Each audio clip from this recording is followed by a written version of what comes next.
अगर कोई स्त्री बार बार कुछ ऐसी बातें कहने लगे जो ऊपर से सामान्य लगें लेकिन भीतर से आपको असहज भी करें और खास भी, तो समझ लेना कि मामला केवल बातचीत का नहीं है। आचार्य चाणक्य कहते हैं कि मनुष्य का मुख वही बोलता है जो मन पहले ही स्वीकार कर चुका होता है। और स्त्री के मामले में यह बात और भी गहराई से लागू होती है।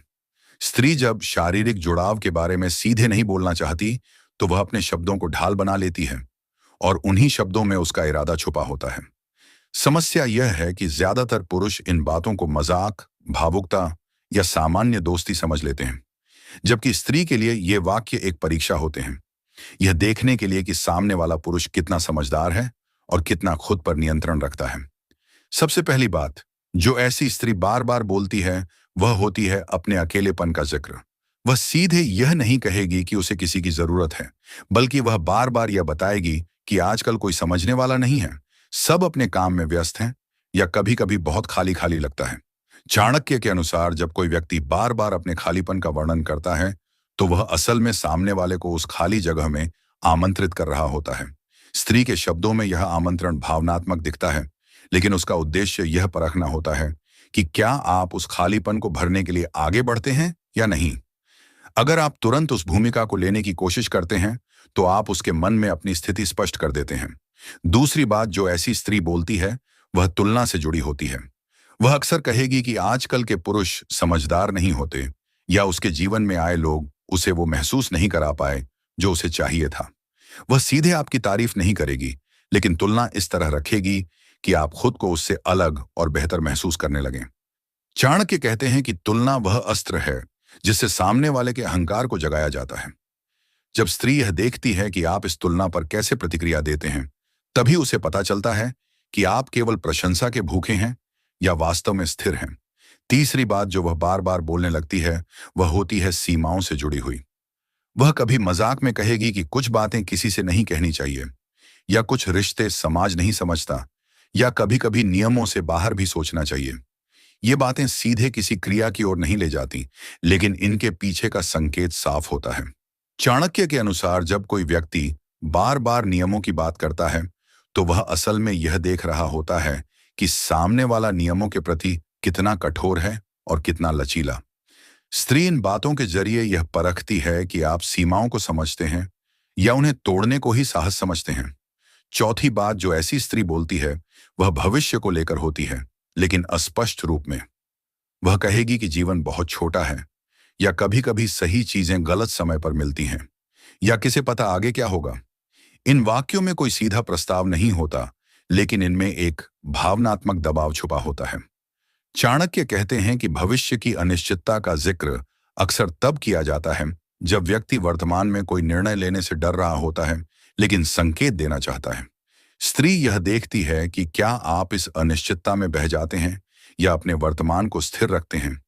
पांचवी बात जो सबसे सूक्ष्म और सबसे ज्यादा गलत समझी जाती है, वह होती है आपकी प्रतिक्रिया पर सवाल।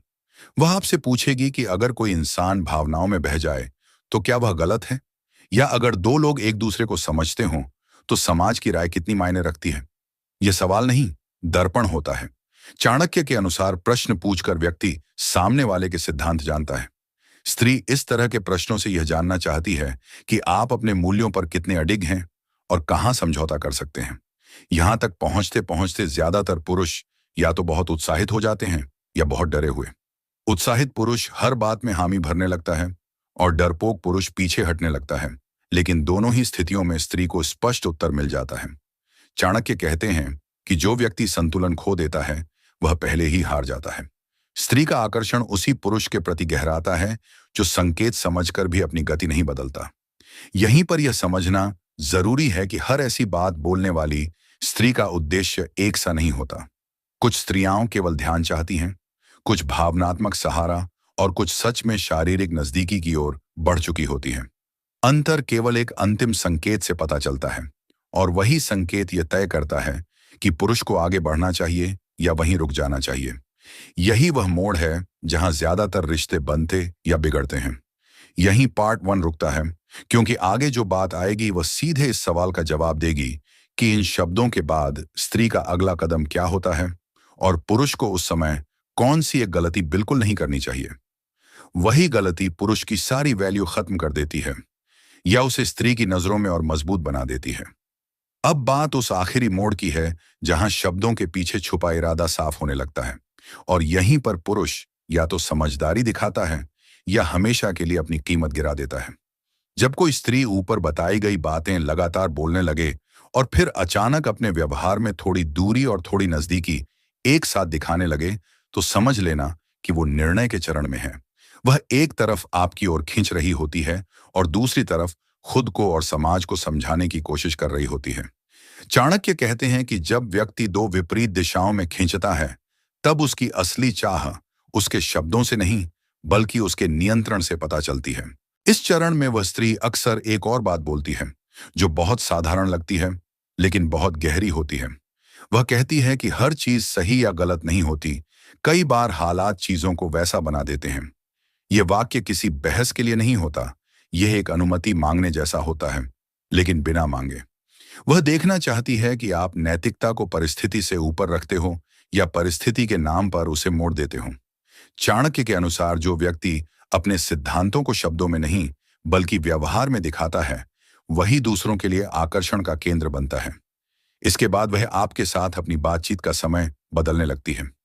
पहले जो बातें दिन में होती थीं, अब रात की ओर खिसकने लगती हैं। रात का समय केवल अंधेरे का नहीं होता, वह मन का समय होता है, जब व्यक्ति अपने नियंत्रण को ढीला छोड़ देता है। स्त्री जानती है कि रात में कही गई बातें दिन की तुलना में ज्यादा गहराई से असर करती हैं। अगर वह रात के समय आपसे वही बातें दोहराने लगे जो दिन में कही थीं, तो यह सिर्फ संयोग नहीं होता, यह एक परीक्षण होता है कि क्या आप भावनात्मक दबाव में अलग प्रतिक्रिया देते हो। अब यहां पुरुष के लिए सबसे जरूरी नियम लागू होता है।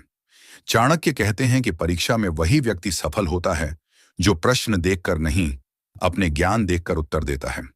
अगर आप हर संकेत पर अपनी दिशा बदलते हो, तो आप कमजोर पड़ते हो। अगर आप वही रहते हो जो आप पहले थे, वही बोलते हो, वही सीमाएं रखते हो, तो स्त्री के मन में आपकी छवि और मजबूत होती जाती है। वह समझने लगती है कि यह पुरुष शब्दों से नहीं, स्थिरता से आकर्षित करता है। इस चरण में कुछ स्त्रियां जानबूझकर हल्का सा अपराध बोध भी दिखाती हैं। वह कहेंगी कि शायद उन्हें ऐसा सोचना नहीं चाहिए, या उन्हें खुद पर गुस्सा आता है कि वो ऐसा महसूस क्यों करती हैं। यह अपराध बोध वास्तविक कम और आत्म सांत्वना ज्यादा होता है। चाणक्य के अनुसार जब कोई व्यक्ति अपने अपराध बोध को साझा करता है, तो वह सामने वाले को अपने निर्णय का हिस्सा बना रहा होता है। अगर आप तुरंत उसे सही ठहराने लगते हो, तो आप उस निर्णय में शामिल हो जाते हो और आपकी स्थिति बराबरी की नहीं रहती। यहां समझने वाली बात यह है कि स्त्री का शारीरिक जुड़ाव शब्दों से नहीं, सुरक्षा की भावना से जुड़ा होता है। अगर उसे लगे कि यह पुरुष भावनाओं में बहकर किसी भी दिशा में जा सकता है, तो उसका आकर्षण कम हो जाता है। लेकिन अगर उसे लगे कि यह पुरुष समझता है, सुनता है, लेकिन अपने केंद्र से नहीं हिलता, तो वही जुड़ाव गहरा होता है। इसलिए चाणक्य कहते हैं कि जो स्वयं पर शासन कर सकता है, वही दूसरों के मन पर प्रभाव डाल सकता है। अब पुरुष को क्या करना चाहिए, यह साफ समझ लो। उसे न तो ठंडा बनना है, न ही अत्यधिक गर्म। उसे बातचीत जारी रखनी है, लेकिन विषय को अपने जीवन के उद्देश्य, काम और दृष्टि से जोड़ना है। उसे यह दिखाना है कि उसकी जिंदगी पहले से भरी हुई है और वह किसी खालीपन को भरने के लिए नहीं, बल्कि साझा करने के लिए मौजूद है। यही अंतर स्त्री को यह महसूस कराता है कि यह जुड़ाव कमजोरी से नहीं, चुनाव से बनेगा। और क्या नहीं करना चाहिए, यह और भी महत्वपूर्ण है।